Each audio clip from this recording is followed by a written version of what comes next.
नमस्ते, आप सभी का रियल रिपोर्टर न्यूज पर मैं स्वागत करता हूं, अभिनंदन करता हूं। और चलिए एक दो खबरों से आप लोगों को रूबरू करवा देता हूं। देवरिया जनपद के भटनी ब्लॉक, जी हां, भटनी ब्लॉक के अंतर्गत नोना पार के रहने वाले गिरधारी तिवारी, जो इन दिनों भारतीय जनता पार्टी के तरफ से हिंदू युवा वाहिनी के तरफ से, वैसे वो हिंदू युवा वाहिनी के उप जिलाध्यक्ष भी हैं, तो वह ब्लॉक प्रमुख प्रत्याशी हैं। और वह प्रचार प्रसार के दौरान कल की रात अपने समर्थकों के साथ, अपने गाड़ियों के काफिले के साथ भटनी जब पहुंचने वाले थे, तो पक्के पुल एक चौराहा पड़ता है, वहां पर रुककर उनके साथी दोस्त मित्रों ने कुछ गुटखा आदि खाने की मंशा जताई। नकहनी के निवासी वकील यादव की एक दुकान में लोग गुटखा खरीदने लगे। गुटखा खरीदने को लेकर या पैसे देने को लेकर मामूली सा विवाद हो उठा, जिससे कि वहाँ पे बाता कही और कहा सुनी का दायरा बढ़ गया। मामला थोड़ा संदेहास्पद और संगीन हुआ। दुकानदार एकजुट होने लगे, ईंट पत्थर चलने लगा, गाली गलौज होने लगा। ऐसे में गिरधारी तिवारी जी जो प्रत्याशी हैं ब्लॉक प्रमुख पद के, उनके समर्थकों में से किसी ने फायरिंग शुरू कर दिया। फायरिंग होते ही और ज़्यादा मामला संगीन हो गया। बलबा बढ़ा तो पुलिस भी आ गई। पुलिस आई और मामला थाने तक पहुंच गया। देर रात तक बड़ा प्रयासरत रहे गिरधारी तिवारी जी। श्याम सुंदर तिवारी जो थाना अध्यक्ष हैं भटनी के, उनको कहते रहे कि हम सुलह करना चाहते हैं, लेकिन यहाँ पर व्यापारियों की एकजुटता रंग लाई। और नकहनी का जो वकील यादव है जिससे विवाद हुआ था, वो जिद पर अड़ गया कि मैं सुलह नहीं करूँगा, इन लोगों के खिलाफ मुकदमा दर्ज हो। ऐसा करते हुए पूरी रात का गहमा गहमी जो है चलता रहा। पुलिस भी मान मनौवल करने का प्रयास करती रही, लेकिन प्रयास विफल रहा। व्यापारियों ने चक्का जाम कर दिया पक्के पुल पर, और चक्का जाम का परिणाम ये निकला कि अंततः गिरधारी तिवारी जी जो कि ब्लॉक प्रमुख प्रत्याशी हैं, उनके ऊपर और 5-6 उनके समर्थकों के ऊपर अंततः मुकदमा दर्ज करना पड़ा। तब जाकर यह लोग पीछे हटे। तो ये हाल है अपने उत्तर प्रदेश के तमाम जनप्रतिनिधियों का। अपने अपने तरीके से कारनामा और काला कांडी करते रहते हैं लोग। गुटका को लेकर बड़े बड़े वारदात हो जाते हैं।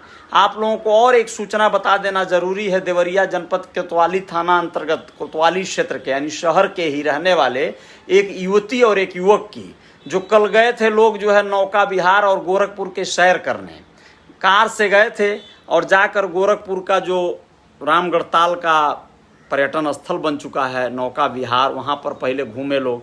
वहाँ से घूमने के बाद और भी 2-1 जगह सैर सपाटा के बाद राजघाट पुल देखने की इच्छा बनी। और राप्ती के नदी के किनारे जो मुक्ति धाम वगैरह का निर्माण हो रहा है, वो भी पर्यटन स्थल जैसा ही हो गया है। वो अलग बात है कि मौत के बाद वहाँ जाने का आनंद ही कुछ और है, लेकिन जीते जी भी कुछ लोग जाकर वहाँ पे सेल्फी उल्फी लेने का पूरा प्रयास करते रहते हैं। और करने के ही चक्कर में जो करामात हुआ वो ये हुआ कि वो युवती जो है कुछ राप्ती के किनारे झाड़ियों के तरफ जो है सेल्फी लेने की फिराक में चली गई।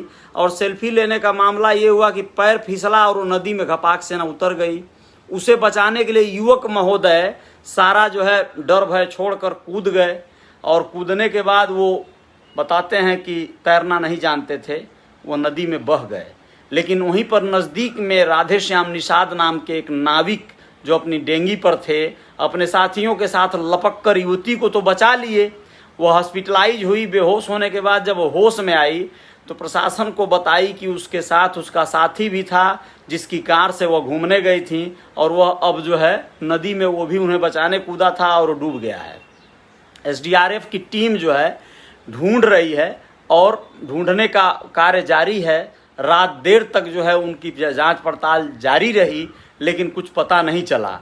कयास लगाया जा रहा है कि वह शायद डूब के उसकी मौत हो गई होगी युवक की, और बह गया होगा, दूर तक बह गया होगा। चूँकि राप्ती इन दिनों उफान पर है, जल भराव काफ़ी देख ही रहे हैं किस तरह हुआ है, बरसात का महीना भी है। तो युवती तो बच गई, लेकिन वह जो है गायब हो गए। और कार भी उनकी मतलब मिल गई है। पुलिस वाले कार देखे हैं, प्राप्त कर लिए हैं। तो ये सब घटनाएं हैं। इसके साथ और एक घटना घटी है आपके भाटपा रानी क्षेत्र में। वहाँ पर जो है एक युवक अपने साथियों के साथ अपनी प्रेमिका से मिलने उसके घर के चौराहे पर पहुँच गया रात को। जब 11 बजा तो प्रेमिका का इशारा पा के वो घर में हेल गया। घर में हेल गया, लेकिन उसके साथी क्या करते, रखवाली और उसकी सिक्योरिटी के तौर पर चौराहे पे टहलने लगे। और टहलने के दौरान कुछ लोकल युवकों ने उन्हें देख लिया, संदेह हुआ तो बुलाया तो ये लोग भागने लगे। दौड़ा के लौंडे पकड़ लिए, पकड़ के बल भर पहले हुंके, और उसके बाद जो है पता चला कि इनका एक जो मेन साथी है वो तो अंदर अपना रंगरेलियाँ मना रहा है और उसकी प्रेमिका यहाँ पर रहती हैं। ये सब जो है मुस्लिम समुदाय के थे। लड़की का जो पिता है वो सऊदी में रहता है, विदेश में कमाता है, घर परिवार को देखता है। यहाँ लड़की जो है अपना मोबाइल के इस युग का लाभ उठाते हुए लड़के को बुला ली थी और मामला जो है सलट गया। अब जब लड़की अंदर, जिन लोगों को मतलब अंदर गया था वो, उससे जब पता चला कि बाहर साथी पकड़ा गए हैं और पिटा रहे हैं, तो लड़की उसे लात मार के भगा दी, भैया भागो जल्दी, नहीं तो हम भी थुराएंगे। तो वो भागा तो जरूर, लेकिन धरा गया। अभी तीनों धराए, बल भर कुटाए जो है रात भर। सुबह मतलब कुछ बड़े बुजुर्ग उनमें से जो है फरियौल कर दिए, थोड़ा समझौता कर दिए कि नहीं मारो मत, क्राइम हो जाएगा, अपराध हो जाएगा। तो इन लोगों को बंधक बना के रात भर रखे थे सब। सुबह आज पुलिस को बुलाए हैं सब, और पुलिस को बुलाने के साथ साथ ये लोग उनके घर परिवार के लोगों को भी बुलाए हैं।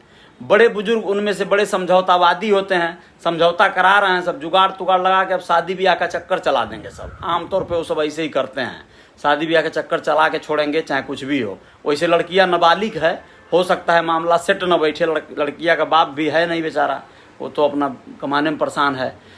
तो ये हालात चल रहे हैं उत्तर प्रदेश ही नहीं, ये पूरे देश और दुनिया के दूसरे हिस्सों में भी ये सब होता है, लेकिन अपने यहाँ कुछ विशेष होता है। यूपी हो, बिहार हो, तो वहाँ पे ये परिवेश जो है कुछ ज़्यादा ही हावी है और ये चक्कर चलते रहता है। इस तरह के तमाम मामले जो है रोज़ के रोज़ पाए जाते हैं और हालात बहुत बिगड़ गए हैं। आप लोग अपना ध्यान रखें और बने रहें रियल रिपोर्टर न्यूज़ पर। आप लोगों को और कुछ खबरों से रूबरू करवाएंगे, तमाम जानकारियां, तमाम चीज़ों से आप लोगों को अवगत करवाएंगे। वैसे समाजवादी पार्टी के 105 कार्यकर्ताओं पर और वहां के जिलाध्यक्ष पर मुकदमा दर्ज हो गया है, क्योंकि कल का जो है गहमागहमी में, चूँकि सरकार पावर में जो रहती है वो जिलाध्यक्ष के चुनाव में बढ़ चढ़कर जो हो पाता है वो करती है, और वही किया गया है भारतीय जनता पार्टी की तरफ से। आप लोग भली बात जानते हैं, जैसा कि गोरखपुर में भी कारनामा देखने को मिला, देवरिया में और बदहाली रही और बदहाली दिखी।